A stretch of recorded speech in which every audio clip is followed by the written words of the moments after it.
Hi, everyone, and welcome to episode 324 of the Medieval Podcast. I'm your host, Danièle Cybulski.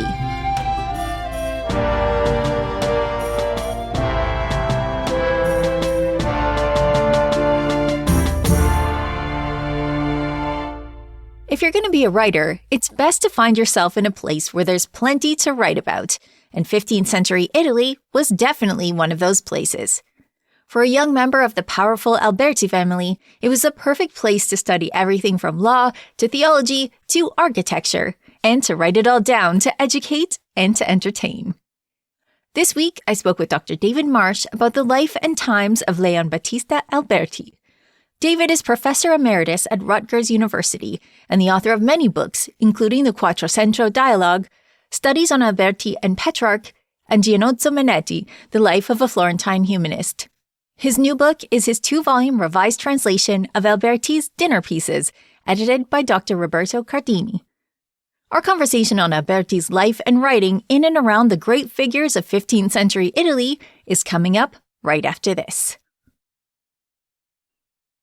Well, welcome, David, to talk about Alberti and the Dinner Pieces. It's so nice to meet you. We're already having a good chat, but it's time to turn on the recording. Welcome to the podcast.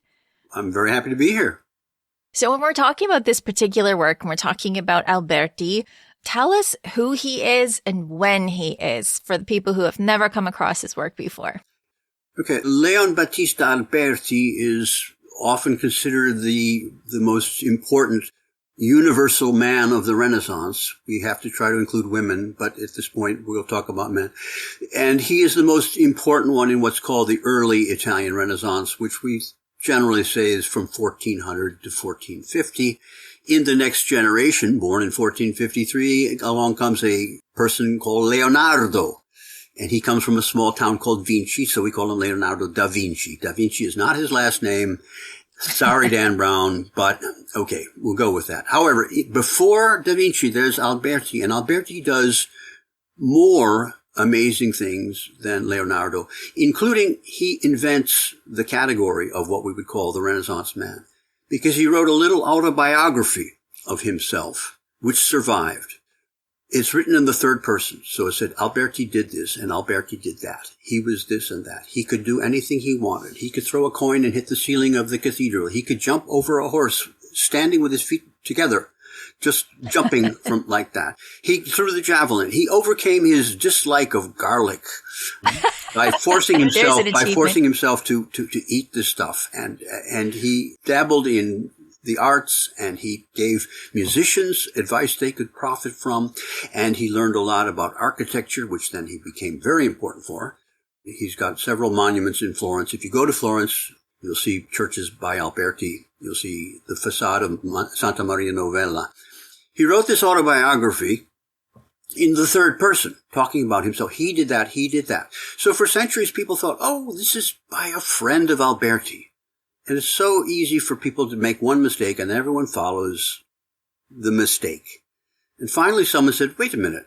The way this person writes, the style is the same as Alberti's other writings. Oh, and he wrote in the third person. Is that a problem? No. Because if you go back to antiquity, you say, well, let's think about someone who wrote an autobiography. Well, there was Julius Caesar, wrote all about the wars in Gaul. And it's all in the third person. Caesar came and saw and conquered, third person. But who's writing this? Well, guess who? He wasn't the first one. The first one was actually a famous Greek from Athens. His name was Xenophon. He studied with Socrates. Socrates fell afoul of the authorities, who were tyrants at that point, and Xenophon thought he should get out of town. There was a movement to help out the younger brother of the king of Persia, and a bunch of Greeks, 10,000, joined the army and went up there. And their leader was killed in a sneaky dinner ambush, and all of a sudden the Greeks had to get home. So they came home, and Xenophon, who was sort of a lieutenant in the organization, helped take them 6,000 miles back through enemy territory. Well, it all got written up. We call it the Anabasis, which literally means going into the country, not just coming back. And it starts in Book 4. There was in the ranks a certain Xenophon of Athens. And he tells you about Xenophon in the third person. So this is what Alberti did. And other people did this later. Giambattista Vico, Italian guy. Education of Henry Adams is in the third person. So once you understand that, you say the autobiography is an autobiography. It just says he did that, but change the pronoun if you want. So Alberti says he was versatile. He uses this word in Latin, versatilis, which is not a common word, but it means could turn to anything he wanted. It's about turning to one subject to another, and that's what Alberti did. So he wrote a little thing about himself. Now, what happened? Who was the Alberti? Alberti was from a very big, very important family from Florence, Italy. Florence is, of course, in central Tuscany, the northern part of Italy. The north of Italy, north of Rome, in the late Middle Ages, was developing free communes. They were little cities. Often they had an alliance, nominal alliance, either to the Pope or the Emperor. And as soon as they were angry at one or the other, they changed the alliance. But they were basically free, independent, and they were largely mercantile. They depended on trade. They were run by a group that we might call the Chamber of Commerce. Florence was no exception. It was a big organization. They met in what's called the Palazzo Vecchio, the old palace. Why is it old? Because they built a new one called the Pitti Palace later on in the Renaissance. So Alberti comes from a big family, big banking family, very, very wealthy. His grandfather, whose name was Benedetto, was one of the wealthiest men in Florence, but he had some pretensions. He got himself knighthood. He was very popular with the rabble, and some of the other wealthy banking family didn't like that. So they said, well, what happened? All families would end up Romeo and Juliet style. Think about that. That's another town and another, but this the idea that rival Italian families would go after each other. Again, we all think this comes out of Mario Puzo and the Godfather, but it was already there in the Renaissance. And the other families that didn't like the Alberti finally said, enough with this. And they began to exile. This was the common form of punishment. Rather than condemn someone to be hanged or burned, you just simply meant that you gave them exile. And the exile could be 5 to 10 miles. Machiavelli got himself exiled for a while. He had to stay 12 miles away from Florence. Any closer, they'll arrest you and you're in trouble. Any further away, you're okay. So the Alberti Bank dispersed. Now what happened? It was a big bank all over Europe. So when Benedetto and various other, and they only exiled the men, the adult men of the family, those were the powerful people. The women weren't going to be a threat. So sometimes the women stayed behind, as Dante's wife did, and they helped to run some of the business, but not too much of it. So the Alberti family then disperses. Benedetto has several children. One of them is named Lorenzo, and where did they go? They had banks. They have banks in Rome, they have banks in Genoa, they have banks in Venice, they have a bank in Bruges, in Flanders, they have a bank in London, they have connections to Constantinople. So Lorenzo, this son of Benedetto, goes to Genoa, and there he has an affair with a Genoese woman, and he has 2 sons, whose names are Carlo and Battista. Baptist, we say. Baptist. Oh, yes, St. John the Baptist is the patron saint of Florence. Feast day, June 24th, big fireworks every year in Florence. Oh, he's also a patron saint of Genoa. So being named Baptist didn't mean it was specifically a Florentine name. However, the 2 sons, Carlo and Battista, were never legitimated by their father. There were ways of doing this in Renaissance or medieval Italy, whatever you want to call it at this point, around 1400. It was simple to do. But his father never legitimized him. The point is that after he had these 2 illegitimate kids, he then got engaged to a Florentine woman. And you can imagine the Florentine woman didn't want those little brats, Carlo and Battista, anywhere near her family or her estate. They never had children, but for some reason, I think Mama-in-law stopped the whole process, so they didn't get legitimized. So Alberti is raised with his brother, first in Genoa.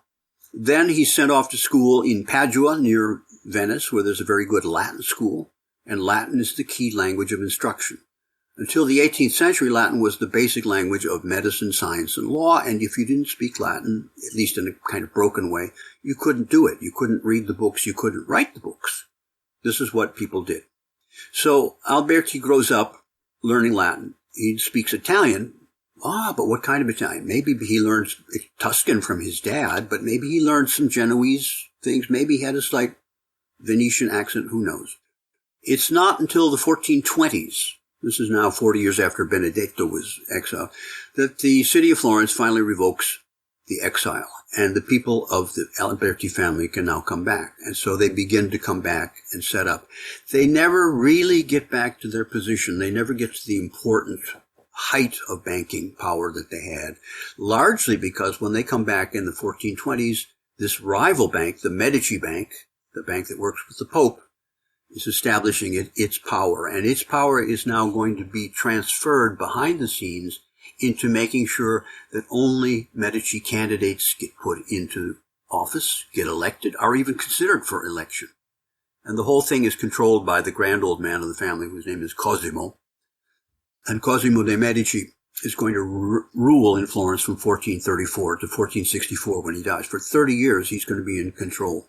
So all the other things that happened in Florence at that point, you have to always look out for the Medici family. And the Alberti aren't great friends of the Medici family. But more important, Alberti, Battista, his name is still Battista. He gives himself a name later. Battista is very ambitious. After he goes to the basic Latin school, he's now in his mid-teens, he's sent to law school. And the most prestigious law school, probably the oldest anywhere in Europe, is in Bologna. You went to university for professional training in those days. And the three professional disciplines would be law, medicine, and theology. And those were the places you went. If you wanted law, you went to Bologna. If you wanted medicine in Italy, you'd go to Salerno. If you wanted medicine, Salerno, law in Bologna, and theology could be a number of places, including Paris. Paris was, of course, a very famous place. And there was no problem for these people, Italians or French or whatever, to move around. They all spoke a kind of a generalized Latin that got them through. And so Alberti went and studied law in Bologna. He probably didn't like it much. And meanwhile, he and his brother were supposed to inherit money that their father had given them. But some of his cousins got hold of the paperwork, and they apparently took some of the money and ran. And Alberti tells us this in his autobiography, that he and his brother ended up having a difficult time. Meanwhile, there's another important thing to think about, which is that Alberti, we say this is the early Italian Renaissance. Well, everything comes from something else. There was almost always some model or impetus somewhere. Alberti was born in 1404, and the greatest man of the preceding century in what we call humanism, or the Renaissance of culture, was a guy named Petrarch, Francesco Petrarca. He was born in 1304, and his dad, who was exiled, his dad was exiled along with Dante in 1305 or 6. So he grew up away from native Florence, and then he went to the south of France, and he went to law school in Bologna, where he didn't like it because he wanted to be a writer. So 100 years later, here's Alberti, and he's the same thing. He's born in exile. His father makes him go to law school, and he doesn't like it. But he's got no other choice. So he goes, and he gets a double degree, which is canon and civil law, church law and secular law. And now, what do you do with your legal training? Well, in those days, a good place to go, and this was true. Why was Petrarch in the south of France? Because his father was a notary. He had secretarial Latin skills. And where were the big jobs? Well, the papacy had just moved to Avignon in the south of France. So Petrarch's dad went because they needed people to run their multinational corporation, the Vatican, the Roman Church. Alberti now looks around, and he makes connections, and he's going to get himself a job with the Vatican Church. At the same time, he's in Bologna. He meets some people. Some of the people, the first pope to come back to Italy after all of the problems that they had was Martin V. When he came back to Rome, the Romans didn't want him. Yeah. So he had to leave. For a while, he was staying in Bologna. When Alberti was there, a teenager, he was there with Martin V, had his little papal choir. Who was there? It was a guy named Guillaume Dufay. The musician who's going to write the anthem for Florence in 11 years was hanging around. And Alberti had an uncle who was a bishop in Bologna, Alberto. So he had an in with things. Anyhow, he got himself a job. And then the ban on Florence letting people in, the Albertis, was lifted. And so Alberti headed for Florence. He got there. We know he was there by 1429. He's 25 years old. He's got his law degree and his canon law degree. and he gets a job with the papal curia, as it's called. It's the papal court. It's the secretaries that travel with the Pope. The Pope has to give him a special dispensation because he's an illegitimate person. But he gets that, and he starts to work for the Pope. And this is the best kind of job you could get, partly because that Pope is not going to be always in Rome. So the Pope ends up coming to Florence, and Alberti then is in Florence. He's now not legitimated, but he's got his proper job, and his family is there. He starts to write, and he begins to be versatile.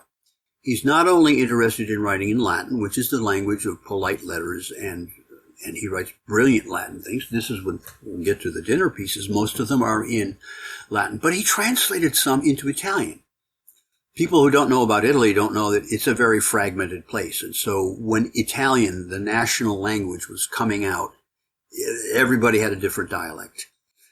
And it was a really hard thing to know. Oh, but there was a unifier in all this, and everyone's heard of the unifier. His name was Dante. And Dante, being from Florence, wrote the most amazing poem ever written. And in Italian, such that after that, everyone said, I think that kind of Italian works. And Petrarch then came in his footsteps, and Petrarch wrote love poetry. Petrarch wrote mostly in Latin, but he did write beautiful love poetry, and he also showed that this Tuscan Italian was the best thing for writing. So at this point, Tuscan Italian, the way people speak in Florence, becomes the standard of the language. And other people, if you come from Milan, if you come from Rome, if you come from Sicily, when you start to write in Italian, you're going to probably inflect things differently, use more words that are Tuscan. And it becomes essentially the basis of the language, which happened in other places. German was kind of a big mess of dialects and things. And then Luther comes along. And when someone gives you a Bible you're going to read every day, guess where your language is? You've got now a center. You can go the way people could go read Dante or Petrarch or Boccaccio and see what's going on. So there's Alberti. He gets into Florence. He hits Florence. He hits the ground running because we have, at that point, the artistic revolution going on that is the most amazing thing. Turn of the century, we had Ghiberti getting the contract for the doors on the baptistry. The baptistry, of course, is the baptistry of St. John the Baptist, who happens to be the patron saint of the city. So that's the central monument. People thought it was an ancient monument. It's not. 12th century, but okay. Ghiberti beats out another guy, another goldsmith named Brunelleschi, who decides he's going to become an architect, and does, and begins to reform Renaissance architecture by adopting not so much Greek forms as Roman forms. The circular arch is the most important thing. Before Brunelleschi, the Gothic people loved sharp things that went as high as possible. So pointed arches were all the rage. When your building got too big and was going to fall and blow apart at the side, you put buttresses up on it and kept it going higher. We're not going to do that anymore. We use the half-circle arch. It supports itself. That's what the ancient aqueducts and bridges that still stand were built with. That's what the Romans did. That's what Brunelleschi does. So Brunelleschi's, sculpture. There's a guy named Donatello who is doing the most amazing sculpting in marble or in other stone or casting statues. He does hot pictures of David triumphing over Goliath. You know, a kind of a naked young guy who just chopped a giant's head off. This is exciting stuff, people. Oh, and there's one other guy, very important, perhaps the most important person, who doesn't live long. And his name was Thomas, but we call him Masaccio, which is a nickname for Tommaso. Masaccio. Masaccio has introduced into painting. He's picked up where Giotto left off about a century before. He's taken Giotto's style of rendering situations, telling stories, and rendering emotion.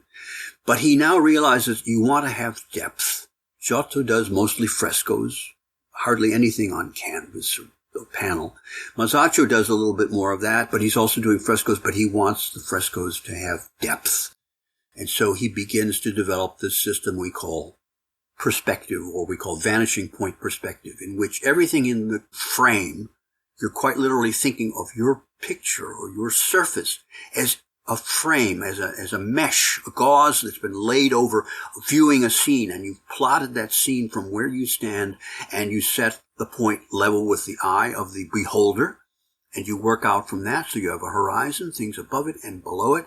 Things further away, of course, get smaller, and you figure out how to do that. Well, Masaccio is doing that, and people are beginning to think, wow, this is great. Now, he doesn't live too long, but that's the kind of thing that Alberti comes and sees. And Alberti is so extraordinarily versatile that as soon as he gets interested in something, he starts to write about it. And he does he does it 5 or 6 different technical treatises, but the first thing that he does is to write a treatise on painting. This is contemporary, roughly, 1435-36, with the completion of the cathedral in Florence and the big consecration that they have there to celebrate Brunelleschi's achievement. But he writes a treatise on painting, and since the people who paint will not speak Latin because they didn't go to university, he translates it into Italian, and he dedicates that Italian version to Brunelleschi. And he mentions in his preface Masaccio, Ghiberti, Brunelleschi, and Donatello. Those are the 4 that have made the whole new work. He identifies them right away. He knows exactly who the people are, right?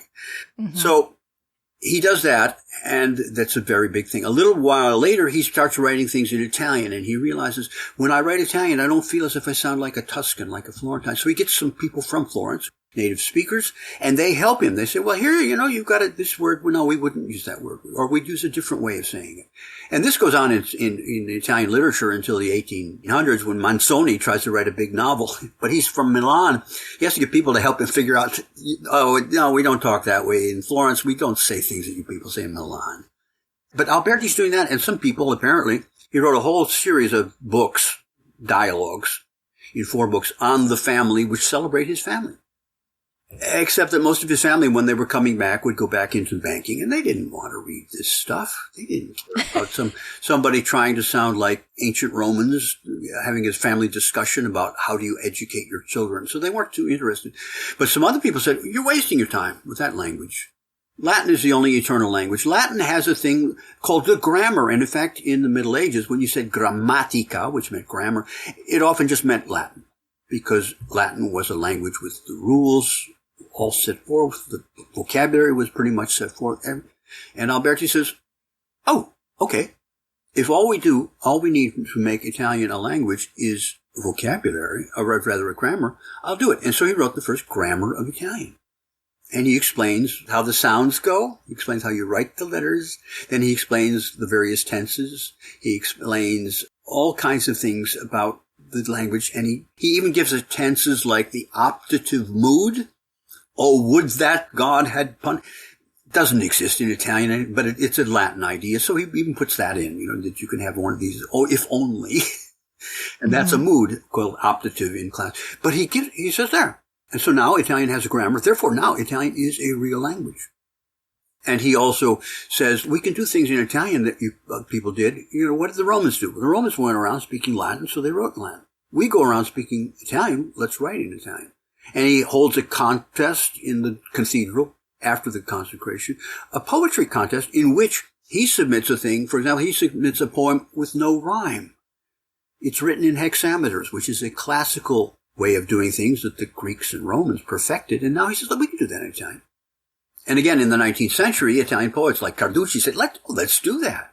But in 1400, that was a crazy, revolutionary thing to do. And we have to remember that Italian was not yet quite an established language. The one thing that became a very important text all over Europe was Boccaccio's Decameron. Because Boccaccio's Decameron's got stories in it you could understand if you didn't even know anything about where Prato is, or what the Bishop of Spoleto cared about. You could still read the story and get a good laugh. But Boccaccio, well, if people wanted it, then they started to translate it. It got translated into French and into English and into Spanish and so on, because that was the easy way. So Boccaccio and his Decameron take the Italian stories places, but it doesn't really take the Italian language anywhere. Whereas Alberti and some of his other people then begin to use it. And by the end of the century, by the 1500s, when you have someone who's from Florence who has something to say to the world, named Niccolo Machiavelli, he writes in Italian because that's his language. At the same time, he still thinks the way an academic would, and he puts his titles in the book we call The Prince. The titles of the little chapters are all in Latin. Mm-hmm. They all say things like, quo modo res publica gubernandes, how republics should be governed.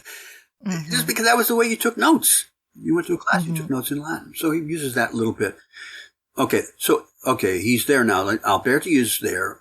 He latches on to the arts that are emerging, painting in particular, and he explains how to do perspective painting. Here's a man who's never painted yet, but he's now telling painters how to do it. He wants to write in Italian. He knows Italian's been used successfully by various people, but it doesn't have a grammar, so he writes the grammar. He's then interested in all sorts of other things, but somehow, in his spare time working for the Pope, at one point, a cardinal says, I'd like to write a saint's life. And it gives him some obscure saint who was martyred at age 15. Very unlikely story, and the sources are all messy. And Alberti writes it up, but you can tell his heart is not in this. This is just not the sort of thing he wanted to do. But at the same time, he's been in Bologna, and Bologna is a student town. It's a university town, huge amount. And what do students do? Well, obviously they go out and carouse. Wine and wench and all that stuff. But they obviously tell stories. And later on in the Renaissance, we have people out tell you, I'm going to tell you about a story. Oh, here in Bologna. Bologna is a great place for stories because you have priests and you have professors and you have students. That's a great mix. So Alberti begins, for some reason, to think about writing literature. And the first thing he thinks of is he likes plays. People are just discovering Roman plays because if you want to learn Latin, the best thing to do is read Rome. Well, what we have are two poets we call comic poets, writers of comedy. We have a guy named Plautus, lived around 200 years before the Common Era. And we have something like, I think it's 18 plays by him. They're not all complete, but mostly. And it's wonderful because it's spoken Latin and yet it's in metered. So he elevates the language. Then you have about 50, 60 years after him, a man we call Terence, whose only 7 plays survive by Terence. But again, it's language from early on when Rome was still a republic, no emperors, and very pure and expressive kind of thing. It's in metrical composition, but it's very, very clear. And Alberti was obviously inspired by that because it said, here's the way people talk in ancient Rome. We can learn how they said things. You take the Rosetta Stone, Latin 101, it says, hey dude, how's it going? What's happening? And they would tell you how to do it. Quid agis? You'd learn all this stuff. So Alberti wanted to write a play, and he did write a play while he was in law school. He was about 20. And he gave it funny allegorical figures with Greek names, because that was very common. Greek names were very common in ancient Rome. Most people, educated people in ancient Rome, spoke Greek the way most educated people in 19th century London or Boston spoke French. It was the language of high culture. So he wrote this kind of allegorical thing. It's about a virtuous here's another form of autobiography. You create a hero who's trying to win the beautiful maiden, but there's a rich guy who beats you up because he's rich and you're not. At any rate, the young guy will win, and so on. But it's kind of stiff, and it's odd because at that point people didn't even understand how ancient comedy was written in meter. So he wrote it in kind of approximate prose, but you could see he was absorbing all kinds of varieties. This was the kind of Latin you weren't taught this at school. You weren't supposed to be writing play scenes in school. You were supposed to be writing declamations, orations, or possibly some poems on traditional subjects, like why Latin is important or something. But that got him started thinking, and as he began to think about it, he began to write short little works of fiction. And apparently he would circulate these among friends that he knew in the papal court, probably now some newfound friends in Florence. It seems early on he must have met the Florentine chancellor, who was Leonardo Bruni. Bruni was 30 years older, very powerful, important, very wealthy man, unlike Alberti.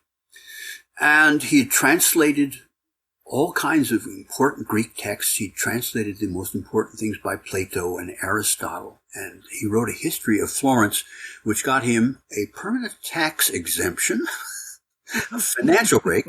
And when he was buried in Santa Croce, the Basilica of the Holy Cross, Santa Croce, his tomb became the beginning of what became the sort of Westminster Abbey of Italy. It was the first one. After that, anyone important was supposed to be buried there, whether they got the body or not. So Machiavelli's there, Galileo, much later people, famous people.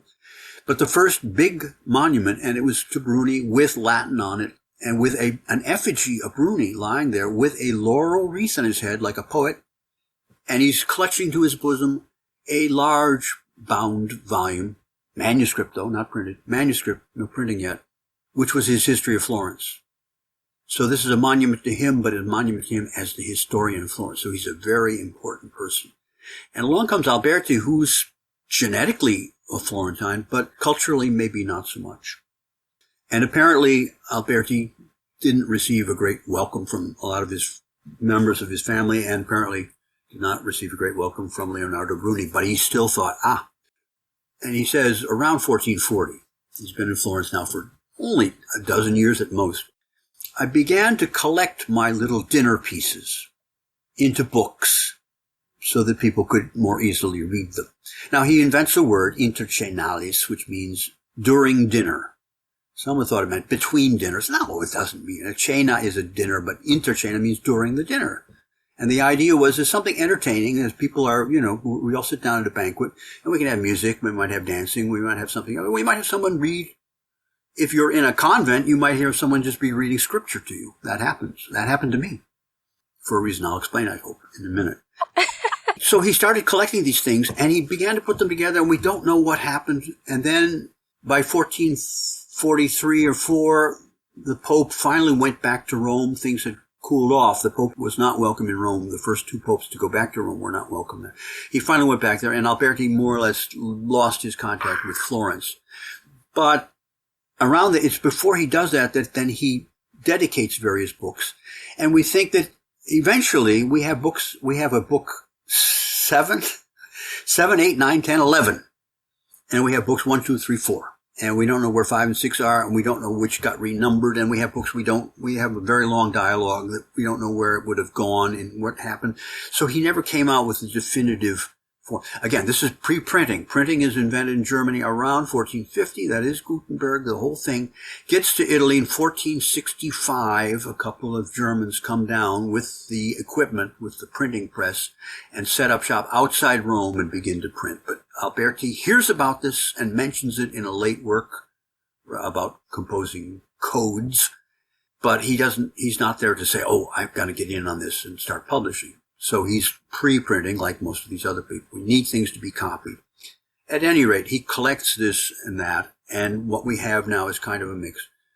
First thing to say, what do you mean book 11? If you're a classical person, and this goes for classical music too, you do 10s or 12s. I'm sorry. You do 5s and 6s and 10s and 12s. You do that. You don't 11.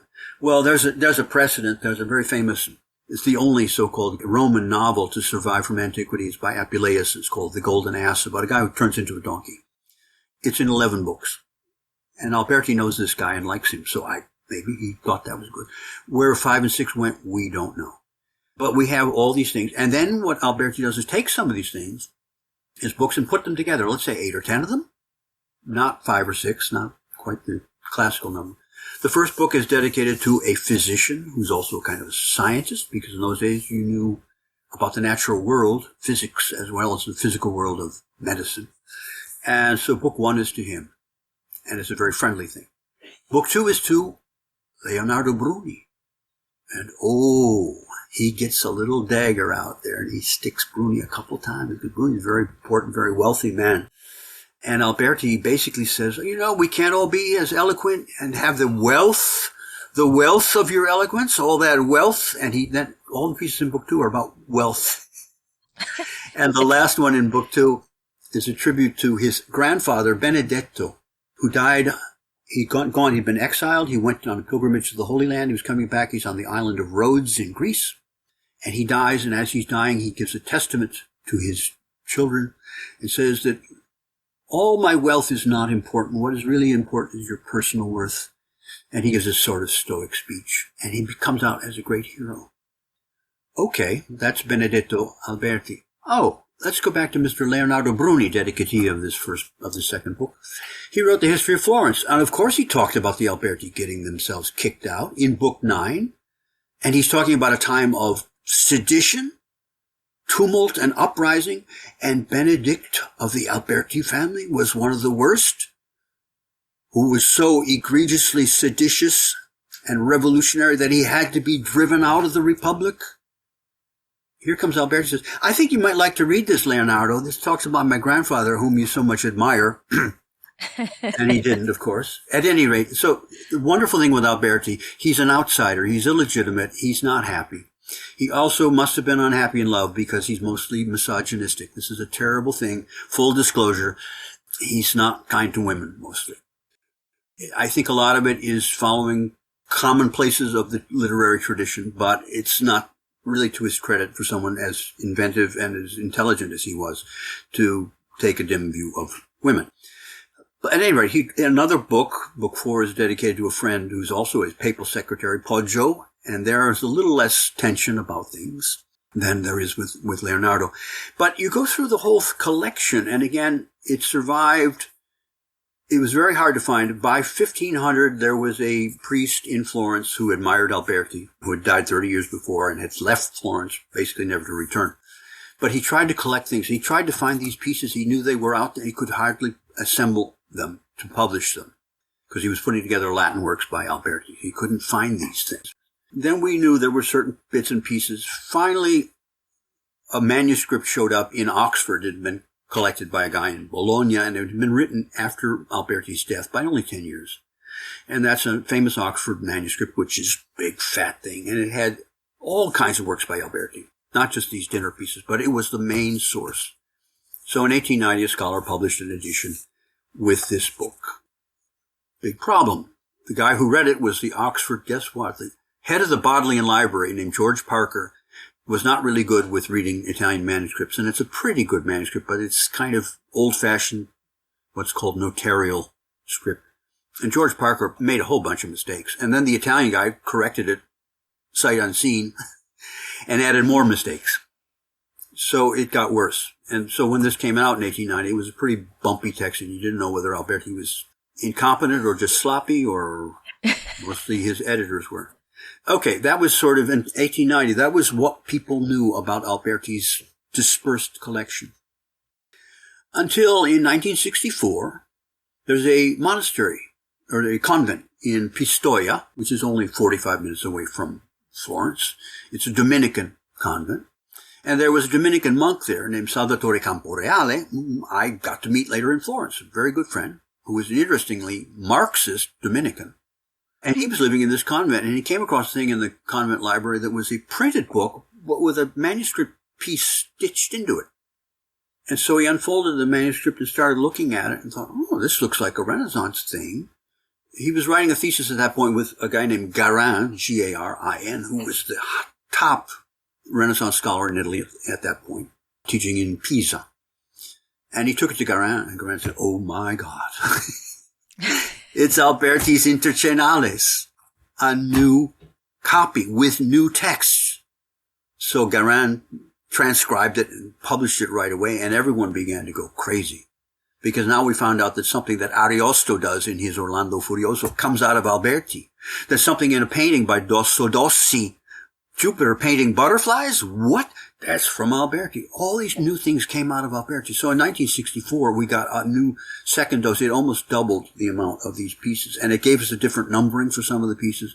And so all of these things fell together. And I decided at one point I should go look at that manuscript as I had the Oxford one.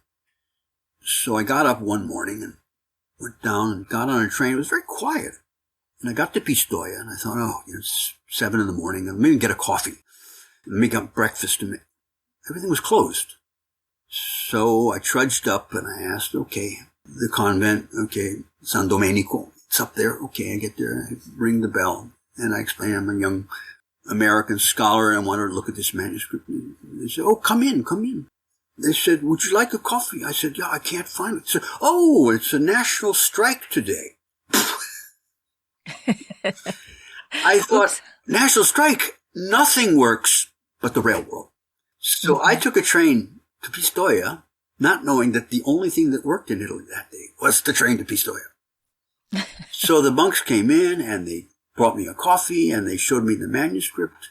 And then after a little while, the guy came out, said, "Would you care to join us for lunch?" Mm-hmm. Here's a starving graduate student. You ask any starving graduate student that question in any language whatsoever, you know what the answer is. Yes, most willingly. So I had lunch with the monks of San Domenico. And they don't talk, they eat. Food kept coming around, and there was one reading scripture. And there was patate, bistecca, verdura, l'insalata, ci vuole il dolce. Course upon course upon course. I understood what Boccaccio talks about when he's got those monks that are kind of big. Because this was the hearty midday meal. They saved my life. And I went back very pleased to be reading Alberti at that point. Now, I had two coffees at the courtesy of the Roman Church. So I'm very Well, you mentioned that in a monastic context, people are reading, and it's usually one person and they're just reading. But the dinner pieces by Alberti are so different because they seem like, not all of them, but many of them seem like a dialogue that requires performance. So do you have the impression that these would have been performed by a couple of people? We don't know an awful lot about reading habits, especially in vernacular reading habits. One clue to what you're asking is that Alberti translated, as he did his treatise on painting, he put it also into Italian so that someone like Brunelleschi, maybe Brunelleschi couldn't even read, but someone could read him the thing in Italian, and he'd say, okay, he'd understand. Two of these pieces get translated. One is a tale of shipwreck. We don't know much about Alberti going down to, where would it be, Livorno or Pisa, and getting on a boat and going. We don't know that he traveled. We don't think he even went to France. I mean, he seems to have been very much just in Italy, maybe as far south as Naples and as far north as maybe not even Venice. I'm not sure. Certainly Bologna. And he was raised near Venice in Genoa. But he translates this piece on shipwreck because it's in part based on some stories in Boccaccio. Boccaccio loves that. He's talking about this. You go over there and then you're shipwrecked, and then the pirates pick you up, and then they sell you over here, and then someone else picks you up, and eventually maybe you come back, and now you marry the man, and he thinks you're a virgin, and actually you have a long story. So he translated that one. And another one that he translated for one of the Medici family, one of Cosimo's sons, is called Debate on Marriage, in which three sons all talk about how they deal with, the first two talk about how they deal with wives. The first one with a wife who is cheating and he's going to repress her. The other one with a wife who's going to cheat, but he's going to let her do it because he can't control. And the third was one, I choose not to marry. Mm-hmm. That's my approach to marriage, is to abstain, but he translated that one into Italian too. And it's a very strange work because, of course, it's not terribly fair to women. But then you could say, well, that's maybe the attitude. But who was reading? Boccaccio early on in the Decameron, to jump back a century, says he's writing in part for women. Men can do all these things in life. They can go hunting and riding and hawking, and women are stuck at home. And so if they can have some entertainment from a story, that's a good thing. And Boccaccio obviously was a great lover of women in that sense. And so Boccaccio maybe is trying to make this stuff more available. But we don't know too much at that point. We do know later on some court poets in Florence Pulci or in Ferrara, Boiardo, and Ariosto. We know they would get up and read their stuff for the court. And the court was a place where women had a voice. Unlike the papal court, the Curia, there's no women there. Most of the Renaissance dialogues I talked about in my first book are all men talking. But you get to the court society and the book of the courtier by Castiglione, written in Italian. And the women are in charge of leading the conversation and thinking. And that's the next step. That high Renaissance opens up, I think, society and allows women in who should have been there before. At any rate, where were these people? They're supposed to, he said, that should be read over dinner and drinks. But we don't know that specifically he could say, they're going to have a party. Next week, they're having a party at the Medici Palace, and maybe someone would like to read this piece that I wrote. It's very hard to know where he got this inspiration to start writing fictions. And sometimes the fictions go in a direction that shows that he'd been reading Roman comedy, so that people say, ha ha. And they do, in Roman comedy, most of the stage directions are, in fact, have to be built into the text. They didn't really write stage directions. So in comes the servant, the slave, whose name is Davos. And he says, ecce crepitut foras. He says, I hear a door creaking over there. Which is to say, stage left, enter, and then in comes the old man. And it's all, the stuff that led to Commedia dell'arte is already there in ancient Roman. So you set up a thing where you basically have 3 entrances, 1 central and 2 lateral. And then every time, but I hear someone coming. Who is this that I see? Okay. Alberti does that in a lot of his dialogues because that was part of stage directions in Roman comedy and also in ancient dialogues. A guy named Lucian, who was a Greek writer, would go around and read his stuff, and he obviously had to dramatize it. It was a little bit like, as if Dickens were to go around and make dialogues out of Martin Chuzzlewit or something. But he, so Heracles says that, he says, Diogenes the Cynic, how are you? And so everyone would get addressed in a good vocative, let everyone know who this person is, and then we all know from a school reading what Diogenes the Cynic is like. And so he will behave accordingly. Hercules will do certain things and bear certain things. He has to be, accoutred in the proper Herculean fashion. Anyhow, back to Alberti. He does all of these different kinds of jokes and things. He's bitter a lot of the time. There's one dialogue which is called The Deceased. The longest one, we don't know which book it was supposed to be. It could have been all of book 5 or 6. But essentially you have a man who dies, and then after his death, he comes back. He's a spirit, and he says he flies back. He's up on the rooftop. He's looking through the window. And he finds his gardener making love to his wife, and he finds his kinsman coming in looking for money in the library, tearing up his books that he's worked all his life, and his manuscripts they found some ointment. They want to start wrapping it in his manuscripts. It's like taking your Bible and tearing it up to wrap fish and take it. Yeah. And it's a terrible thing where this guy sees his whole life was false. The sermon about him after death was completely wrong. And then finally, he had a store of money that he hid near a little aqueduct at the back of his property. And his bad, evil neighbor comes in and actually finds that and steals the gold.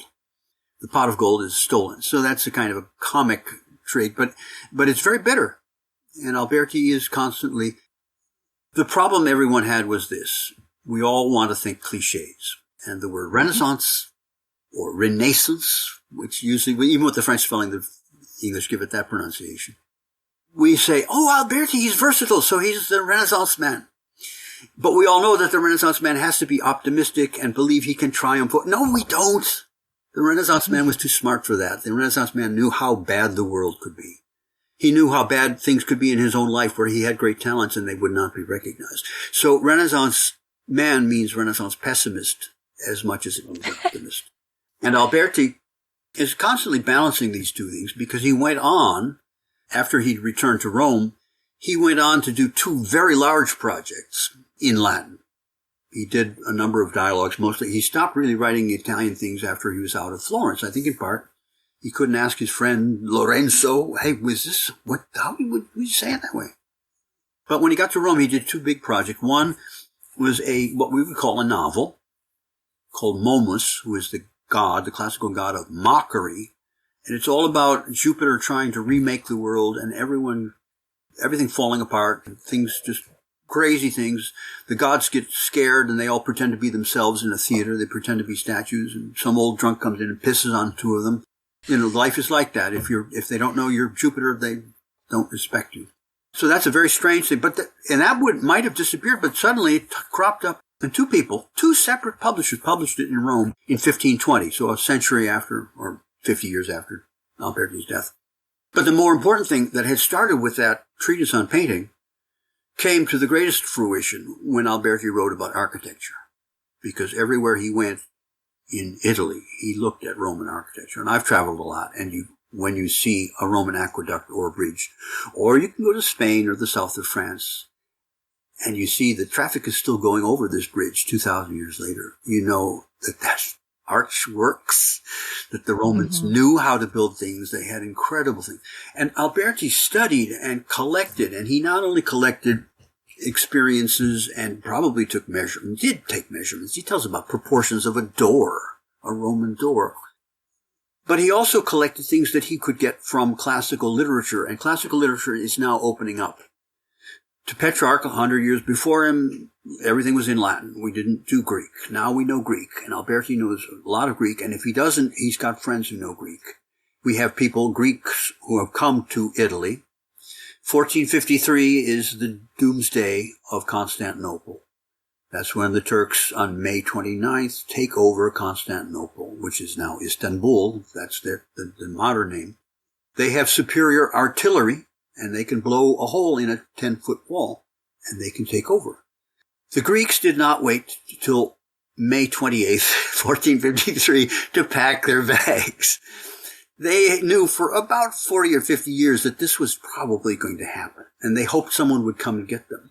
They hoped when they met after the consecration of the Florence Cathedral. A couple of years later, they had a council in which the Greek church tried to join the Roman church so they could all have a new crusade and help out. Well, the people back in Greece didn't like Western theology, and they repudiated the whole thing, which you might say was stupid, because they needed help. But the Turks overran more than the Turks almost took Vienna, for God's sake. So the Turks were not to be turned back. And meanwhile, the rest of the century after that date, popes trying to call a crusade and not succeeding. But Alberti did have access to Greek works as well as Latin works, as well as his own experience, as well as this and that. And he compiled 10 books. There we go. There's the magic. There's the classical number, 10 books on architecture, which survived, and they were in Florence. And after his death, and after the death of Cosimo de' Medici, who may not have been a great fan, we don't know, people in Florence knew that Alberti had done works. He largely had commissions from a man named Giovanni Rucellai, very wealthy Florentine. So he did the facade for Santa Maria Novella. He did a little work for Rucellai here and there. He did projects outside of Rome, including a beautiful Basilica of St. Andrew in Mantua, which is one of the greatest churches. It's the church that says, here's what the Vatican, what St. Peter's will look like in 30 years. It'll be bigger, but it'll be this thing. It'll be this Roman vault, huge bath structure. Alberti thought the Roman baths were the biggest buildings they built. That's big. They needed the biggest building for baths. They needed more. Our big churches need that. It has to look like a Roman bath. Don't worry about what the Romans did with it. For us, it's a church. So he wrote this book on architecture, and in Italy, after his death, people looked around, and finally the greatest scholar of all Italians at that point is a guy we call Poliziano, and he'd come to Florence as a young man and became a tutor to the Medici family. He was a brilliant poet in Italian, but also in Latin, and also in Greek. He wrote notes about classical literature. He read and remembered everything. He only lived to be 40. But on his way up in his 30s, he said, we got to publish this book by Alberti. He's our man. So he edited this book and published it in Florence in 1485. Alberti's been dead 13 years. The book's on architecture. And in his preface, Poliziano says, I can't believe all of the things that Alberti knows. He's the most learned person. There's another man in the Curia at the same time, a guy named Biondo, is writing about monuments in Rome and geography and history and amassing huge amounts of stuff. But Alberti's books on architecture, the 10 books on architecture, are the most amazing compilation. There are still some places where he left a little blank in the manuscript. He could go look that up, and he thought it was in Herodotus, but he wasn't sure. So, absolutely amazing thing. So that monument stands. The churches and other things that he did in Florence and Rome and in Mantua and in Ferrara and in Rimini, you'd have to start looking up Alberti. You can find all these. All of these things stand, but of his works, his Latin works, most of them disappear, then they begin to come back, or they get translated into Italian 100 years after his death. But the books on architecture come out in 1485. And this is a very big, important thing, because those books on architecture serve architects for 250 years. People in France copy and rewrite Alberti. The next of course, the big generation is mid-century. Palladio not only designs things, he also writes books. And of course, he bases a lot on what he knows. They're all working from Vitruvius, an ancient text, But Alberti goes beyond Vitruvius, and Palladio then wants to go beyond that. And pretty soon, if you want to know what happens to all of this stuff, our founding fathers were great classicists. And Thomas Jefferson had various French and other editions of Palladio's architecture. Because like Alberti, he thought, I'm versatile. I can write a Declaration of Independence, and I can design my own villa. And I tell you what, I'll give it an Italian name. How does that sound? The Little Mountain, Monticello. I don't know how he pronounced it as a southerner. It might have been Monticello. But that comes straight out. For my American perspective, I see a bridge that leads from the first Renaissance man, Alberti, to perhaps the last American Renaissance man, Thomas Jefferson, in the sort of extraordinary tapestry of things that they attempted and accomplished and did better than most people. And it's an extraordinary journey to think. Some people, everyone's going to think, oh, this is all old hat. Why would we want to know about this? The most famous cartoon in the world, probably for me at least, was a New Yorker cover, which showed a picture of, here's in the foreground we have Manhattan and Broadway, and then we have the Hudson River, and then there's Chicago, and then there's California, and then there's the Pacific Ocean. And way in the back there's something, Japan, I think. So everything that Americans know is basically right here in their front yard or backyard at their feet. And all that other stuff is way out there, so they don't know. Some people don't know whether we have photographs of Lincoln, but do we have photographs of Napoleon? How do we know about these other? We lose perspective. Everything is about what happened last week. Everything it's a culture where it's disposable, and obviously the merchandisers have to make us think that McDonald's now has a new kind of sandwich for a limited time, and you can join the club and you get rewards but you forget that something happened before all this. Before 1955 and Ray Kroc, we had a country, and there were other countries, and every country had its own traditions, for better or for worse. And we had traditions which we're starting to lose sight of because we have this, now we're getting the blitz. It's called post-Disney stress syndrome of everything is magic. It's all magic. If you buy the right toy for the kid, it's magic. No, it's not. It's expensive. It's a payoff. But this is getting away from Alberti. But what Alberti achieved came close to oblivion, which possibly was what some people would have thought what he was doing was not worth doing. And yet, it's now an important legacy. And of course, there is, as we call it, in academia, we call it, there is an Alberti industry. We don't punch cards and, do sort of modern times things like Chaplin with gears and so on. But there is an industry where we participate. And in fact, in April, I go to Vienna to meet some of the usual suspects. And we'll talk about this usual suspect, Alberti, and the many things that he did, which are still worth reviewing and learning from. Yeah. Well, we've run out of time, but I think that you wrapped this up perfectly for me, where you've bridged those 600 years between then and now and talked about the way in which learning about all these things and sharing that knowledge is so important, something that we need to recognize medieval people really wanted to do, gather that information and pay it forward. So I think we owe it to them to go back and look at it. Thank you. It's also striking to me that if you go back 700 years, we have a really strange theocratic society. It's really hard to feel much connection. We want to think that the Renaissance did give us a lot of things. It gave us banking, double entry accounting. It gave us architectural forms that got to be stolid and classical like any 1920s bank, and things that we could say, okay, we're enough of that. Let's break the mold.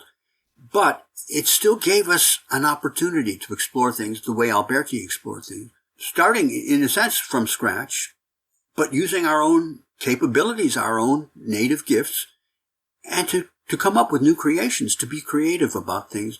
And I think if the only creation we can get is the latest TikTok, Spotify product, we're losing because we're not involved in that. Yeah, there is so much more to learn. And I hope that people will keep reading books as a way to learn. And I hope that they will definitely read many your books. book. I mentioned the Ross King wrote a book called Brunelleschi's Dome. If you wanted to get an idea of this world, and Alberti was there, that would be a place to start because it's about something visual and it's still there. Now, they may tell you what sandwich to buy 2 blocks away in Florence, but the cathedral is still there, and with or without the sandwich, it still is an important thing from which you can benefit. Yes, absolutely. Well, thank you so much, Well, David, for coming Danièle. on and telling us about Alberti. Okay. Thank you. Bye-bye. To find out more about David's work, you can visit his faculty page at Rutgers University. His new 2-volume book is Leon Battista Alberti, Dinner Pieces. Since I'm now sharing with you a little bit of medieval wisdom or a saying at the end of each episode, I figured this week it would be appropriate to pull one from Alberti's Dinner Pieces. There's a lot of good advice in the Dinner Pieces, and a lot of cynical jokes. This little snippet is a bit of both, some good advice and some cynicism. In a section called The Oracle, people bring gifts to a statue of the god Apollo to ask for advice or a blessing. One man, called Librepetta, says, "Be gracious, Apollo, I pray. I bring these books as an offering. I wish to seem a man of letters." To which Apollo gives good advice. Become one by reading night and day. Earn the praise of others. If they don't praise you, praise others. But Librepetta isn't satisfied with this. He says, "That bores me. I would rather seem than be." To which Apollo replies, "Then be a detractor of all men of letters." In other words, if you want to seem smart but you're lazy, all you have to do is criticize smart people instead. For more of Apollo's wit and wisdom, along with other fables and a whole lot of entertaining stories, check out David Marsh's translation of Alberti's Dinner Pieces. Thank you to all of you for supporting this podcast by letting the ads roll, sharing episodes with your friends, and definitely by becoming patrons on patreon.com. Without your patronage, this podcast would just not be possible. So thank you to everyone who's already getting in the groove with the new Patreon, where you can find some written articles by yours truly and some thoughts on the new trailer for The Death of Robin Hood. And now I've extended early listening to everyone from the $4.99 tier and up, so you can listen to the podcast on your Monday morning commute instead of having to wait until Thursday. To find out more or to try 7 days free on Patreon, please check out the new URL, patreon.com/themedievalpodcast. For the show notes on this episode, a transcript, and a whole collection of past books featured on the Medieval Podcast, please visit medievalpodcast.com. You can find me, Danièle Cybulski, on social media at 5MIN Medievalist or 5-Minute Medievalist. Our music is by Christian Overton. Thanks for listening, and have yourself a wonderful day.